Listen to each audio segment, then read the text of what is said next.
100 años de historia nos unen a Santa Fe. Nuestra excelencia académica nos distingue. Somos una tradición en educación técnica. Corazón y amistad es el lema. Nuestra tarea es la formación integral de los alumnos.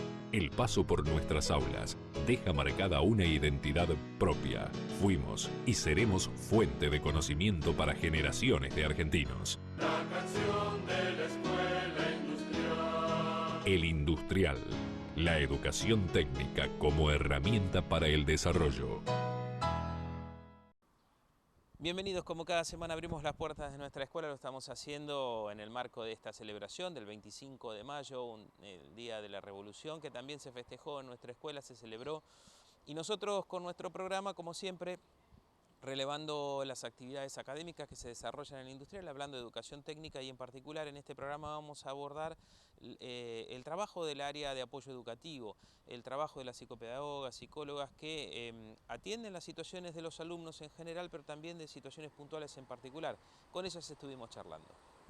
Bueno, primero que nada, nosotros somos un equipo interdisciplinario compuesto por profesionales del área de la psicología y la psicopedagogía, que lo que hacemos fundamentalmente es acompañar las trayectorias escolares de los estudiantes y todo lo que ello implica, digamos, en cuanto al acompañamiento a través de los docentes, los preceptores, las familias, digamos, vamos viendo cómo se van dando esas trayectorias de primero a sexto año, con las particularidades que se presentan año a año, con las situaciones individuales, grupales, que puedan presentar los adolescentes, en todo el recorrido que hacen por la escuela. En sí las estrategias o el trabajo que uno implementa es artesanal, teniendo en cuenta, digamos, la particularidad de cada situación. En este sentido, recién lo mencioné, trabajamos mucho con los equipos de preceptores. Bueno, pues ellos tienen tal vez la cotidianeidad que, bueno, a través de ahí nos transmiten las cuestiones que sean más profundas o que requieran de nuestro trabajo, nuestro aporte, desde nuestro posicionamiento. Y bueno, justamente es esto, vamos trabajando en función a lo que va sucediendo. Más allá que año a año tenemos ciertos objetivos de trabajo, por esto que decía recién, de la particularidad que se presenta. No es lo mismo primer año, en segundo hay otras problemáticas, se presentan otras situaciones, en tercero y así sucesivamente hasta sexto. De las cuestiones por ahí más puntuales, hay emergentes que han ido surgiendo en estos últimos tiempos, sobre todo post pandemia, que se han puesto sobre la mesa y que bueno, cada vez más hay entre nuestros estudiantes, que tienen que ver con situaciones por ahí de violencia intra o extrafamiliares, crisis de ansiedad, crisis de angustia, trastornos alimenticios, por ahí personalidades autoexigentes que inciden mucho en cómo encaran la cuestión académica. Bueno, y entonces todas esas problemáticas que han ido apareciendo con mayor auge en estos últimos tiempos son las que por ahí vamos abordando de manera artesanal, trabajando siempre no en soledad, sino con toda la comunidad educativa, desde la familia fundamentalmente, tratando de generar un lazo y una comunicación, un ida y vuelta, en donde con profesionales externos, trabajamos mucho con bienestar estudiantil, trabajamos, bueno, como dije, con los preceptores, con el equipo directivo, bueno, siempre de lo que dependa, o sea, con quién trabajamos qué, pero en general esto es un poco la generalidad de cómo nosotros trabajamos y abordamos las situaciones. Sí, por ahí demandan y por ahí también se ha entrenado bastante la observación no es que uno busca los problemas, pero por ahí uno se puede observar en los grupos o en las individualidades cuestiones que, bueno, creo que hace también a que hemos ido evolucionando desde la escuela en justamente enfocarnos más en cuestiones que tienen que ver con lo que hoy le pasa al adolescente hoy en día, digamos.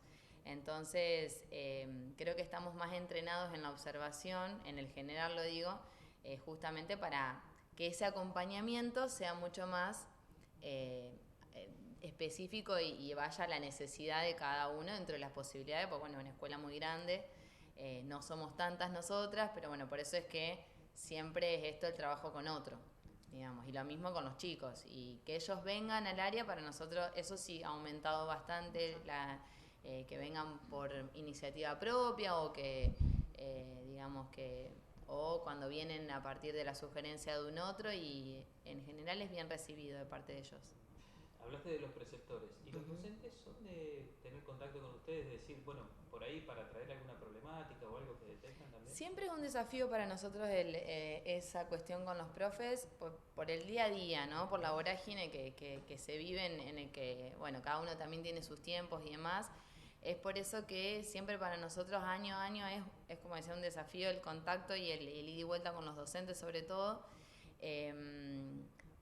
Por lo cual fuimos pensando en distintas estrategias a lo largo del tiempo. Por ejemplo, este año implementamos una idea que veníamos teniendo, le hicimos en un momento y después, bueno, por la pandemia eso se cortó, que es que haya un drive en donde haya nosotros comunicamos a los docentes cuestiones de los estudiantes, en donde ellos pueden ahí chequear y estar informados de lo que suceda con los estudiantes.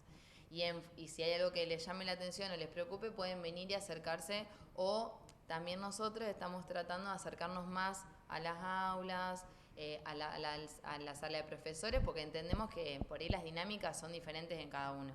Entonces, bueno, no solamente algo pasivo, sino más bien ir nosotros y tratar de acercarnos más.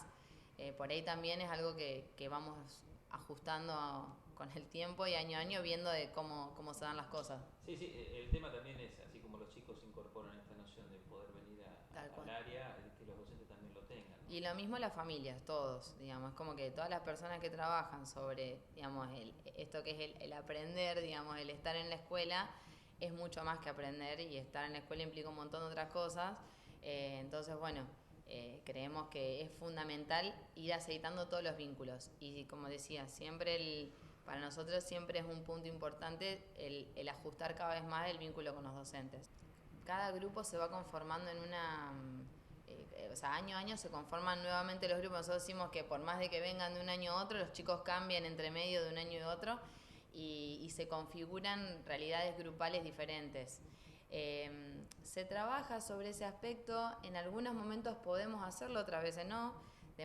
Se busca la prevención de situaciones a través de ruedas de convivencia, de encuentros con los grupos, pero bueno, no estamos exentos de que alguna vez pueda pasar algún conflicto entre los estudiantes, que bueno, dependiendo de qué se trate es como se trabaja. Por eso decía que es un trabajo artesanal en todos los sentidos, porque no todas las problemáticas requieren de lo mismo, del mismo abordaje.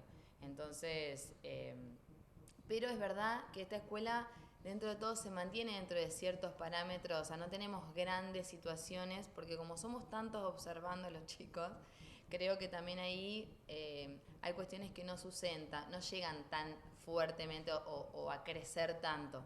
Que los chicos, cuando comienzan a percibir alguna situación que les empieza a generar malestar, comienzan o buscan algún referente dentro de la escuela como para poder empezar a denunciarlo, ¿no?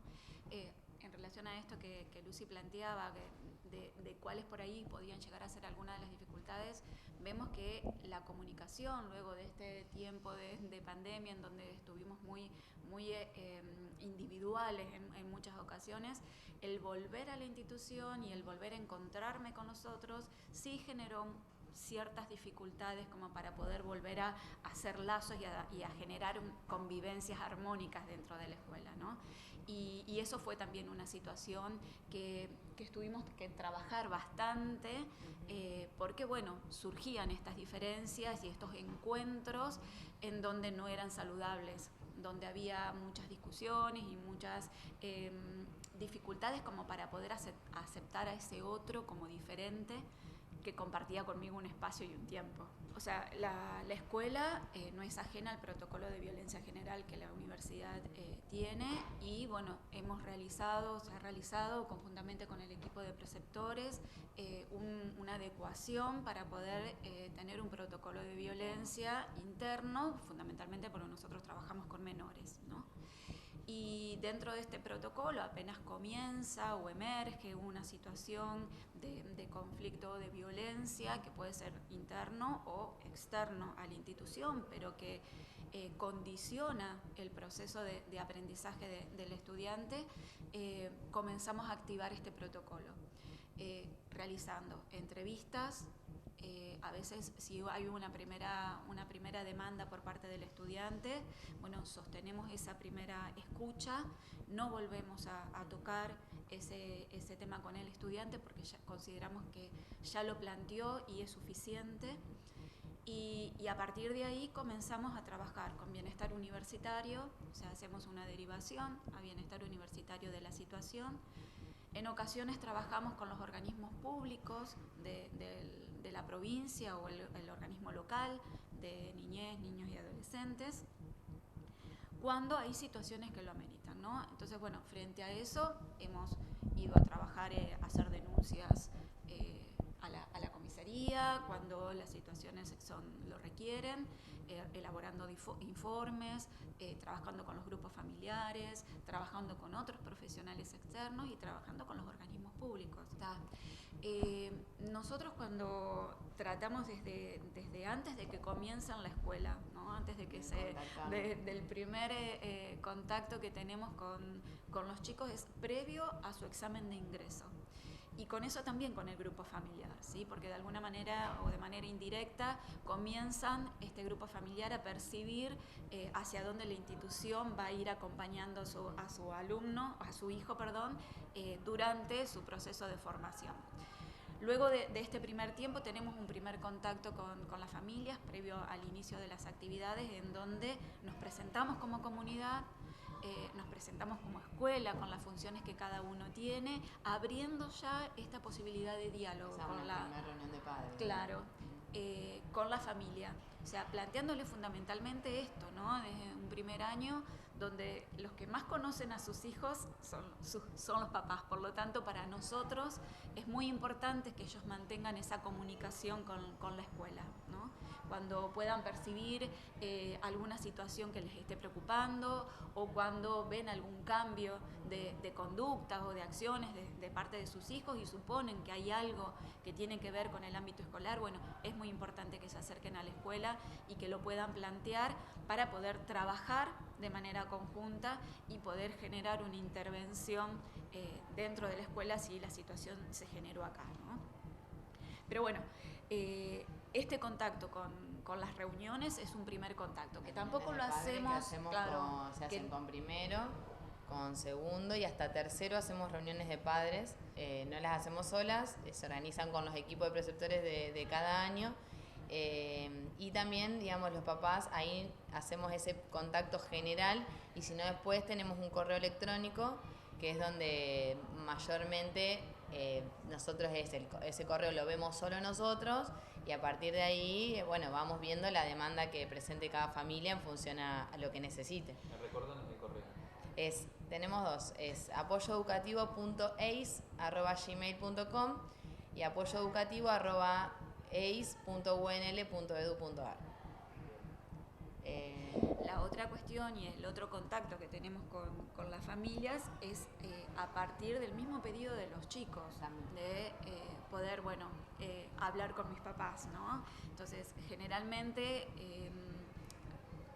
oficiamos, podríamos decir, de este mediador entre lo que quiere comunicar o lo que quiere expresar y tal vez lo que no puede transmitir y los papás, ¿no? Entonces, bueno, esto también, o sea, consultándolos, convocándolos a entrevistas, un acuerdo con los estudiantes, a diálogos, claro. Esto siempre es con un acuerdo con los estudiantes porque ellos son quienes están transmitiendo de alguna manera esta situación que les está preocupando. En ese sentido tenemos, Lilia mencionó el protocolo de violencia, pero al interior de la escuela también se han generado protocolos de actuación en cuanto a decisión de cambio de género, cuando deciden cambiarse de nombre los estudiantes. O sea, tenemos distintas herramientas que se han ido generando con el tiempo en función a las situaciones que se nos han ido presentando y que por ahí no teníamos algo armado para poder actuar frente a eso de una manera ordenada, sobre todo también cuando hay cuestiones que están avaladas por ley. Por ejemplo, esto del cambio de nombre o que son cuestiones nuevas, entre comillas, digamos, para la escuela y que se ha ido ayornando. Eso es importante decirlo también, que al ser una escuela de tantos años, también creo que se ha ido ayornando a partir de todo este trabajo que hacemos en el general, con estas situaciones que van presentando los adolescentes hoy en día y que son cada vez más diversas.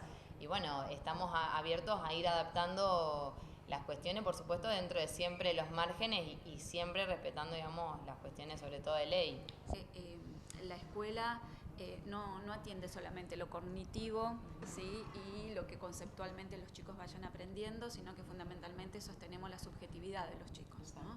Y que en esa subjetividad lo que afectivamente les está pasando influye, incide en sus procesos de aprendizaje. Por eso es importante estar atentos a eso. Y en ese punto vemos cómo, de alguna manera, toda la comunidad de la escuela fue abriendo esta mirada a estar atento al transitar de los chicos en su diaria, ¿no?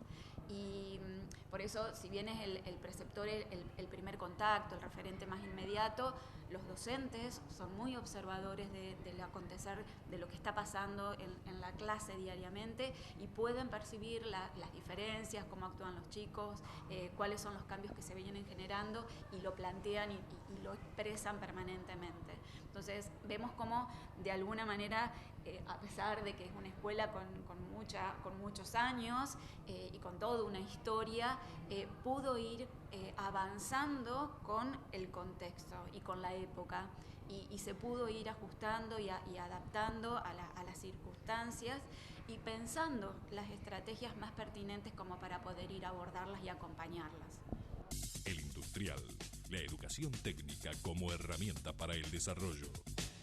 Laboratorios Crisol, proveedor integral de insumos para laboratorios e industrias, drogas, reactivos, químicos y microbiológicos, equipos e instrumental, material de laboratorio, una empresa familiar con 30 años de trayectoria en la zona. Avenida López y Planes, 4601, Santa Fe. Teléfono 453-7964. De un tiempo a esta parte, la ciudad de Santa Fe propone una jornada, en este caso se llamó Museo Maratón, pero ha tenido la Noche de los Museos, por ejemplo, en la cual distintos ámbitos de la ciudad se abren, institucionales o de algunos gremios, ámbitos privados, se abren a la visita de las personas en una misma noche. El Industrial se suma a este tipo de actividades como parte de la Universidad Nacional del Litoral y estuvo esta maratón de los museos en nuestra escuela también.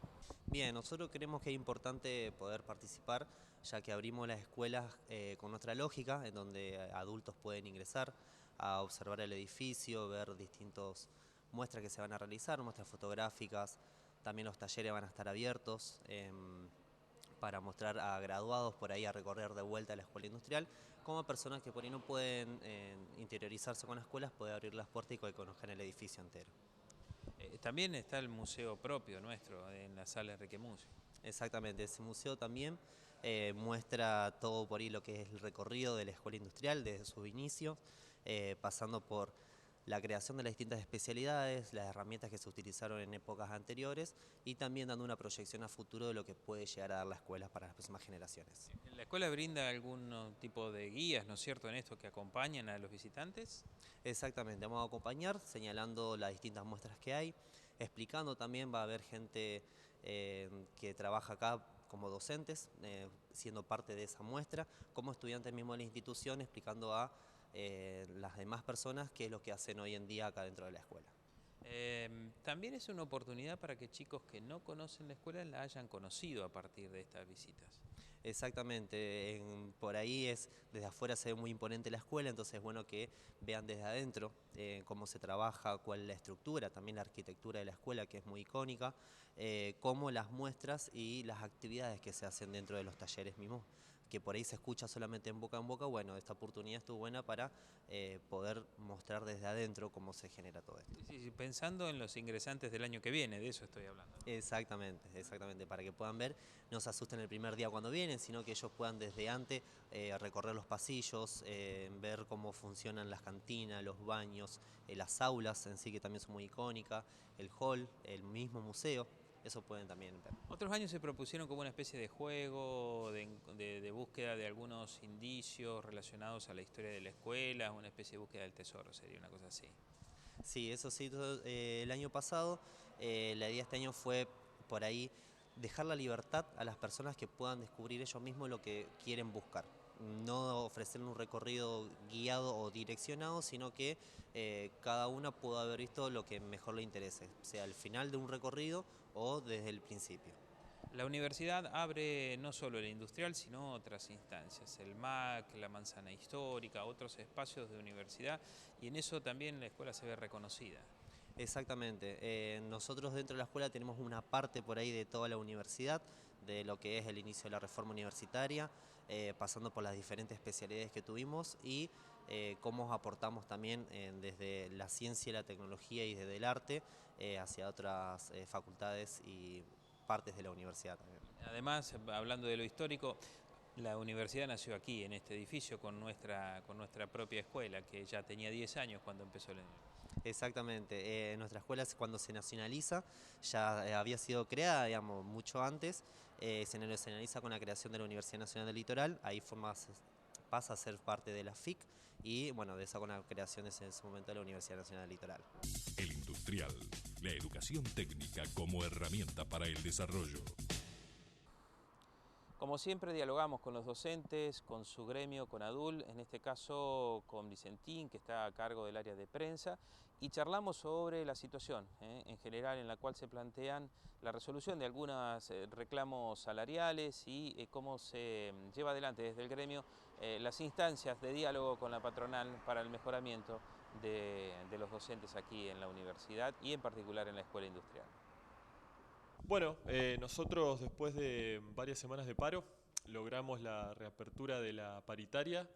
El gobierno adelantó un tramo previsto para junio al mes de abril, eso fue positivo, pero en la evaluación a nivel nacional, nosotros de aquí localmente de ADUL habíamos discutido la posibilidad de aceptar esa oferta salarial.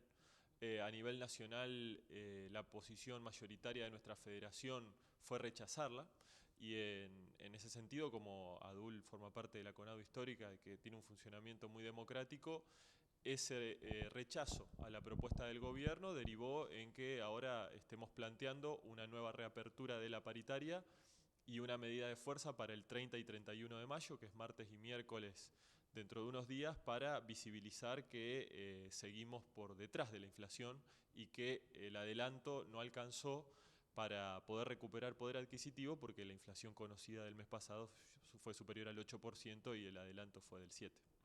¿Esa reapertura de la paritaria tiene alguna respuesta hasta el momento? No, hasta el momento no, el gobierno no está dando señales de la reapertura, pero también es cierto que cuando en marzo las otras federaciones, no la CONADO histórica, sino las otras federaciones, aceptaron la pauta salarial para este año, nosotros dijimos que era insuficiente y encabezamos un plan de lucha y eso consiguió una reapertura que el gobierno no estaba dispuesto, digamos, a abrir. Nosotros entendemos que así como pasó el año pasado, donde hubo muchas instancias de reapertura por el proceso de aceleración inflacionaria, este año pinta que va a ser muy parecido. En principio hay un acuerdo en marzo para que en junio se reabra la paritaria y se discuta lo que sería la pauta salarial del segundo semestre. Y así como el gobierno comenzó el año diciendo, bueno, nosotros tenemos una pauta inflacionaria del 60%, damos un 30% ahora y un 30% en el resto del año, nosotros pensamos que eso quedó muy atrás de lo que son las actuales proyecciones de inflación, entonces esperamos que en junio el gobierno cumpla con esa apertura de la paritaria, pero que el aumento no sea del 30%, sino que sea una pauta superior.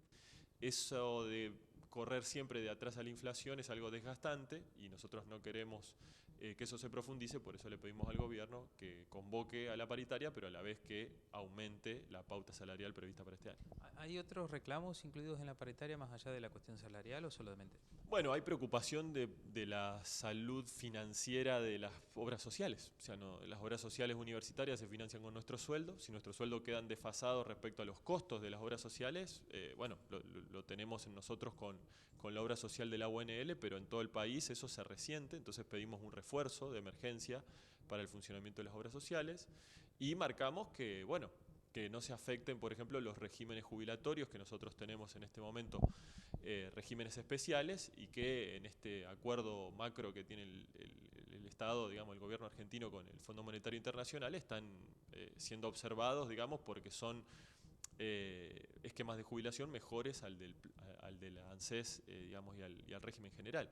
Entonces, esas dos cuestiones, la cuestión de los, que no es tanto un caso nuestro, digamos, acá en ADULI y la UNL, pero de los cargos ad honorem en otras universidades del país, siempre hay un pliego que es más amplio que lo salarial, pero que muchas veces no termina siendo canalizado a través de las reuniones con el gobierno, porque no hay un interés, digamos, de parte del gobierno de abordar seriamente esos temas. En cuanto al tema de las medidas de fuerza, si se profundizan más allá de las unidades académicas, ¿van a tener en cuenta tal vez lo que se practicó últimamente con las escuelas preuniversitarias, especialmente trasladarlo también a las secundarias, digo? Bien, eso nosotros cuando medimos acá cuando decidimos las acciones de fuerza, son acciones en todos los niveles. Está claro que durante el conflicto reciente de marzo-abril, a medida que nosotros impulsábamos tal vez una semana, en los niveles preuniversitarios de la UNL, a veces se adaptaba esa medida a lo que los compañeros podían efectivamente realizar como días de paro, entonces a veces no era una semana, eran menos. Y bueno, es un diálogo y es una charla que vamos teniendo de manera constante con los compañeros de los niveles preuniversitarios que tienen otro calendario, otros ritmos, otras a veces exigencias que plantean cosas razonables. Digamos, los calendarios, incluso dentro de la UNL, entre las facultades, nunca son coincidentes y con más razón con las cuestiones de las escuelas preuniversitarias.